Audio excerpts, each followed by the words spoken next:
검찰이 이재명 더불어민주당 대표에 대해 구속영장을 청구했습니다. 제1야당 대표에 대한 구속영장 청구는 헌정사상 처음 있는 일입니다. 검찰은 150쪽이 넘는 영장 청구서에 이 대표가 정확히 얼마를 배임했고 또 뇌물로 얼마를 받았는지 혐의를 꼼꼼하게 적시하며 5가지로 정리했죠. 이원석 검찰총장까지 이례적으로 지역 토착 비리라는 입장문을 내놨습니다. 이에 대해 이 대표는 희대의 사건으로 법치가 무너진 날이라고, 야권 지지층에선 이젠 전쟁이다, 한동훈 탄핵으로 맞서자는 말까지 나오고 있습니다. 이제 공은 국회로 넘어갔죠. 표를 계산해 보니 민주당에서 28표만 찬성하면 체포동의안은 가결될 수 있습니다. 여야의 신경전이 치열하겠죠. 먼저 심가연 기자의 보도 보시고 자세히 따져보도록 하겠습니다.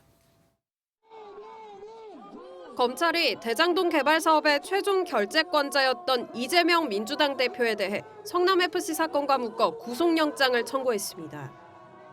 제1야당 대표에게 구속영장이 청구된 건 헌정사상 처음입니다. 구속영장 청구서 분량은 150페이지에 달하는데 대장동 개발 의혹에는 배임, 성남FC 후원금 의혹은 제3자 뇌물죄, 위례개발 의혹엔 부패방지법 위반 등이 적용됐습니다. 이 대표에게는 성남시장 시절인 지난 2014년 대장동 개발 당시 초과이익 환수 조항을 삭제해 성남도시개발공사에 4,895억 원의 손해를 끼친 혐의가 적용됐습니다.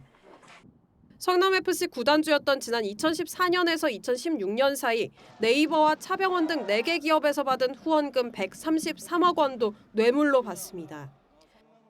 검찰 관계자는 이 대표가 직접 승인한 물건들에 대해 진술을 회피하면서 사건을 정치 영역으로 끌어들여 처벌 회피를 시도한다며 증거인멸 우려가 커 구속이 필요하다고 설명했습니다.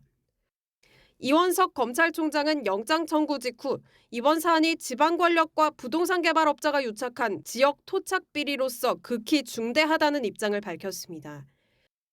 대장동 의혹은 지난 2021년 9월 불거지면서 대선 레이스를 강타했고 정권 교체 이후 수사팀이 전면 교체되는 등 진통을 겪었습니다. 하천되고 제 거 있으면 제가 저한테 뺏었겠습니까? 그리고 차라리 민간 개발하지 말라고 공공 개발하겠어요? 본격 의혹이 불거진 지 1년 5개월 만에 검찰이 비리의 몸통으로 이재명 대표를 지목하면서 수사가 정점을 향하고 있습니다. MBN 뉴스 심가현입니다.